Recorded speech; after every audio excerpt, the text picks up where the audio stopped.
बातमी तुर्कीतून. तुर्कीच्या एर्दोगननं एक मोठं यश हाती आलंय. 40 वर्ष सुरू असलेला कुर्द आणि तुर्कीमधील संघर्ष अखेर थांबलाय. इस्तंबूलच्या तुरुंगात असलेला कुर्दिश नेता ओकलाननं 13 टाका माघार घ्या असं आवाहन केल्यानंतर आता कुर्दिश बंडखोरांनी संघर्ष थांबल्याचं जाहीर केलंय. त्यामुळे या संघर्षामुळे गेल्या 40 वर्षात विस्थापित झालेले कुर्दिश नागरिक आपल्या मूळ गावी परतण्याची स्वप्न पाहू लागली आहेत.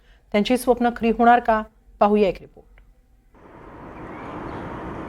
हे आहेत इराकमध्ये राहणारे कुर्दिश. तुर्कीची सेना आणि कुर्दिश बंडखोरांमध्ये गेल्या 40 वर्षांपासून सुरू असलेल्या संघर्षामुळे हे नागरिक विस्थापित झाले आणि त्यांनी इराकमध्ये आश्रय मिळवला. आता कुर्दिश बंडखोरांनी माघार घेतल्यामुळे त्यांना त्यांच्या घरी परतण्याचे वेध लागले. शुक्रवारी कुर्दिश वर्कर्स पार्टी अर्थात पीकेकेचा नेता अब्दुल्ला ओकलान यांना आपल्या लोकांना माघार घेण्याचं, संघटना बरखास्त करण्याचं आवाहन केलं होतं.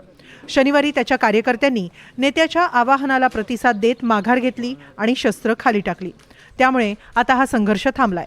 ओकलान हा 1999 पासून इस्तंबूलच्या इमराली तुरुंगात कैद आहे. तिथूनच पत्र लिहून त्यानं आपल्या लोकांसाठी संदेश पाठवला होता. 1922 पासूनच स्वतंत्र कुर्दिस्तानसाठी प्रयत्न सुरू आहेत. तुर्की, इराण, इराक आणि सिरियामध्ये कुर्द अल्पसंख्याक आहेत.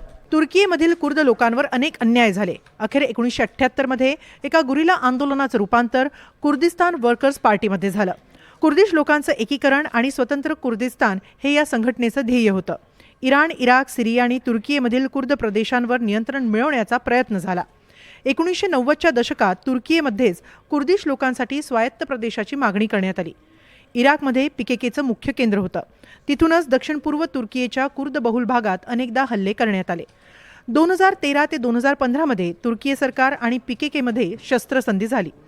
तत्पूर्वी 1999 मध्ये पीकेकेचा संस्थापक अब्दुल्ला ओकलान याला अटक करण्यात आली. त्याला इस्तंबूलच्या इमराली तुरुंगात ठेवण्यात आलं. अमेरिकेसह संयुक्त राष्ट्रांनी या संघटनेला दहशतवादी घोषित केलं होतं. आता जेलमधूनच ओकलान यांनी आपल्या लोकांना माघार घेण्याचं आणि पीकेके बरखास्त करण्याचं आवाहन केलं. त्यामुळे इराकसह इतर देशांमध्ये स्थित कुर्दिश लोकांना घरी परतण्याची आस लागली आहे. इराकमधील कुर्दिश लोकांनी समाधान व्यक्त केलंय. ओकलानकडून आलेल्या संदेशामुळे आम्ही खुश आहोत आणि देवाची कृपा झाली तर त्यात यशही येईल.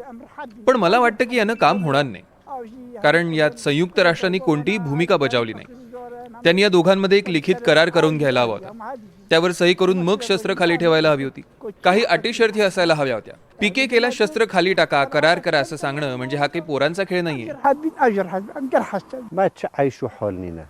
आम्हाला शांतता हवी आहे, मग कोणतीही परिस्थिती असो, कोणत्याही अटी असोत. आम्हाला गेले कित्येक वर्षांच्या संघर्षापासून आता दिलासा हवाय आणि मला वाटतं पीकेकेलाही तेच हवंय. तेही गरीबच लोक आहेत, त्यांनाही कुटुंब आहेतच की. तुर्कीमध्ये लोक आहेत, त्यांनाही कुटुंब आहेत. मला नाही माहित योग्य कोण अयोग्य कोण. आम्हाला केवळ शांतता हवी आहे. त्या दोघांमध्ये समझोता हवाय. तेव्हाच कुठे त्यांना आणि आम्हाला शांतता मिळेल, दिलासा मिळेल आणि सारे खुश होतील. सामान्य कुर्दिश नागरिकांना शांतता हवीच आहे. मात्र सत्ताधारी तय्यब एर्दोगन यांनाही देशात आता शांतता हवी आहे. एर्दोगन यांना सत्तेत राहायचंय आणि यासाठी त्यांना तुर्कीची राज्यघटना बदलायची आहे. मात्र त्यासाठी त्यांना संसदेत डीएम पक्षाचं समर्थन हवंय.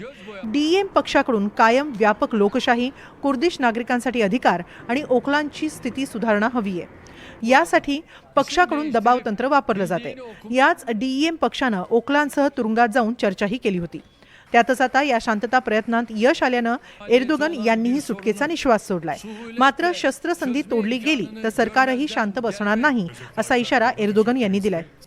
süreç bir şekilde oyalama. जर वचनाचं पालन केलं गेलं नाही, सगळ्या प्रक्रियेत जर विलंब, दुर्लक्ष, धोका दिला गेला तर मात्र आम्हाला दोष देऊ नका.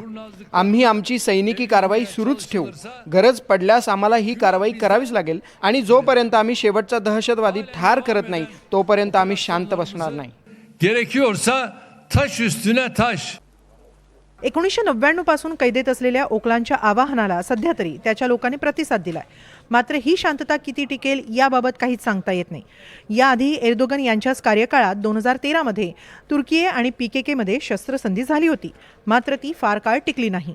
आता ही शांतता प्रस्थापित झाल्यानं सिरियामध्येही शांततेची चिन्ह निर्माण झाली आहेत. कारण तिथंही कुर्दिशांचा एसडीएफ आणि सिरियातीलच तुर्की समर्थकांमध्ये सतत संघर्ष सुरू असतो. जर पीकेके आणि तुर्कीमधला हा शांतता करार टिकला तर सिरियातही शांतता नांदू शकेल. त्यामुळे मध्य आशियामध्ये या शांतता कराराचं स्वागत होतंय. Bureau report, NDTV Marathi.